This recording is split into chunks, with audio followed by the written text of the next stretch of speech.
que a gente observa na criança, seja pequena, seja maior, é o isolamento. Ela tende a ficar mais isolada num processo de luto. Então ela pouco brinca com o grupo, ela pouco está animada para isso, então ela se isola um pouco mais, ela brinca mais sozinha, ela fica mais quieta, tá? Ela tende a não falar sobre os sentimentos, tá? Então, normalmente as crianças conseguem às vezes nomear, eu tô triste, eu tô feliz, em alguns momentos da brincadeira ou de alguma situação, meu amigo não é mais meu amigo, então eu tô triste. Então eles tendem a colocar o sentimento em algumas situações, mas no luto você não vê isso. A criança não fala eu estou triste, ela fica quieta, praticamente muda. Tem crianças que não falam. Uma vez eu peguei uma criança no consultório enlutada que veio pra mim, acho que tinha 6 anos mais ou menos na época, e ele não falava. Ele veio pro consultório porque ele parou de falar, ele só apontava o que ele queria e ele simplesmente parou de falar. Então não é uma questão de fono, não é uma questão de atraso, né? É uma questão de luto, né? Ele se fechou naquela perda, naquela dor e não tinha vontade de falar mais, tá? Então aí tem que entrar num processo de terapia, né? Para ajudar essa criança a sair desse luto, né? E conseguir ter a quinta fase, que é a aceitação. Não compreende muito bem a morte, né? Principalmente as menores, né? Quanto menor a criança, é mais difícil de elas entenderem. Então, muitas vezes a gente tem que, principalmente se for a primeira vez, a gente tem que muito explicar e conversar, né?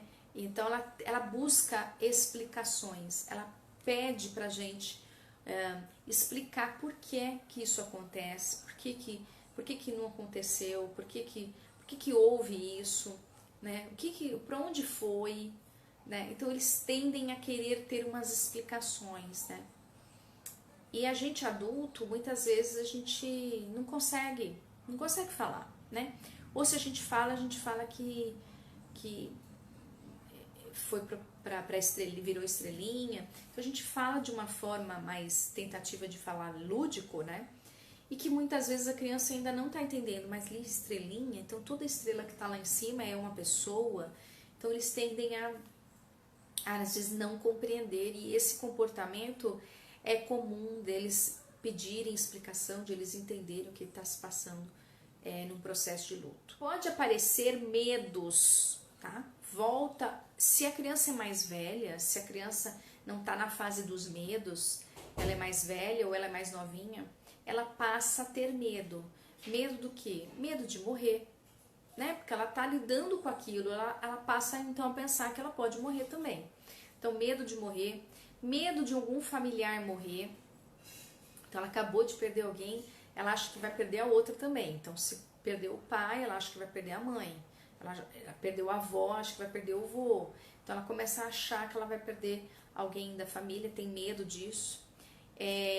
Tem medo também de escuro, às vezes de dormir sozinho, de espírito, fantasma. Isso aparece um pouco melhor, às vezes, nessa fase do luto, principalmente as crianças menores, porque tem a ver, né, um pouco a morte, tem espírito, virou fantasma, tem um pouco disso, porque muitas vezes desenho, filme, acontece isso, né, mostra isso pra gente, de alguma forma, né, tem o Gasparzinho, então mostra que existe aí uma possibilidade da pessoa morrer e virar um fantasminha, ou virar um espírito.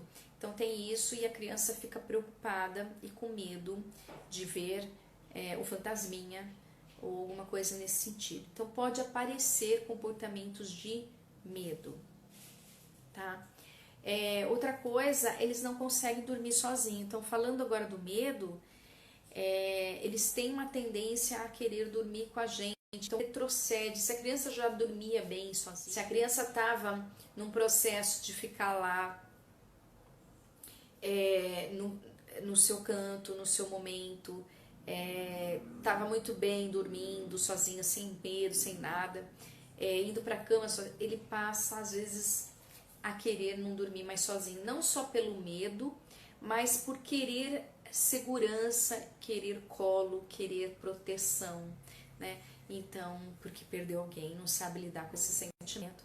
Então, eles tendem a querer dormir com alguém. Então, quer dormir no quarto da mãe e do pai. Então, quer que a mãe dorme junto com eles, né? Então, eles tendem a querer estar muito mais próximo ali, doente. Quer ter, às vezes, um comportamento mais agressivo. Então, como que é esse comportamento agressivo? Se percebe na criança, às vezes xingar, às vezes bater, às vezes chutar, né? Às vezes se machucar. A gente se preocupa muito com isso, né? Porque a criança fica com um comportamento mais agressivo, mais alterado. Mas por que ele está agressivo? Porque tem todas as emoções do luto que ele não sabe lidar e não sabe nem explicar o que está se passando. Imagina as fases, 5 fases que a gente passa, ela vai passar e ela não sabe dizer bem o que é isso. Então, uma hora eu tô com raiva, outra hora eu tô mais deprimido. Então, ele faz uma variação de emoções e sentimentos que para ele é difícil não só nomear, mas é difícil lidar com aquilo, com aquela reorganização toda interna. Então, tende a ficar mais agressivo. E o que a gente tem que fazer é não deixar ele se machucar, né? E a gente tentar, de alguma forma, ajudar, né, nesse processo todo, ou psicoterapia muitas vezes é o ideal. Um baixo rendimento escolar. Então, crianças que normalmente entram no processo de luto, perdem algum ente querido, eles têm uma queda no rendimento escolar para as crianças que vão para a escola, né? Então, a partir dos 4, 5 anos que a criança vai para a escola, você vai perceber que ela tem uma queda no rendimento escolar, tá bom? Ela não consegue se concentrar, ela não consegue ter foco, ela tá com o pensamento em outro lugar, então ela não consegue realmente estudar, aprender e fazer as atividades, ela não consegue fazer as atividades, não consegue. Então, cai o rendimento escolar. Então, a escola também precisa estar muito parceira nesse processo todo, né? Quando a gente tem uma criança em luto, entra todo mundo nesse processo, né, de ajudar essa criança a sair desse luto. Diferente no luto é a regressão. Eles ficam mais imaturos muitas vezes, eles regridem, mas eles regridem por conta dessa desproteção, dessas emoções, dessa necessidade de proteção sobre aquilo que ele está vivendo. É uma carga, né, de fases que ele não sabe como lidar, e aí ele quer o quê? O colinho, né? E aí quando ele quer um colinho, né, e nós todos queremos um colinho, na verdade, né? E quando ele quer um colinho, ele quer aquela proteção, aquela segurança. Muitas vezes não está em condições de dar, né? Porque às vezes você está enlutada também, né? Se você é babá, não está. Então você é um processo melhor para dar essa proteção e essa segurança naquele momento, para que ele não regrida tanto, para que a gente trabalhe essa questão da imaturidade dele, que eu já tô ali, eu já tô te dando esse apoio, eu já tô ali com você, tá?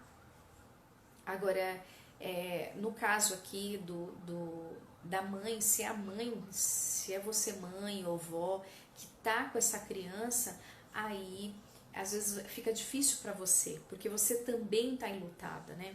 Então fica difícil dar essa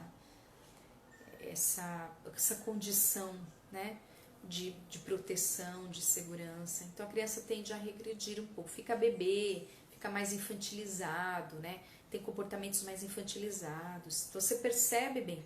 E os menorzinhos voltam a querer ser bebê, então fala errado, pode começar a fazer xixi na calça, pode ter algumas regressões aí no meio do processo.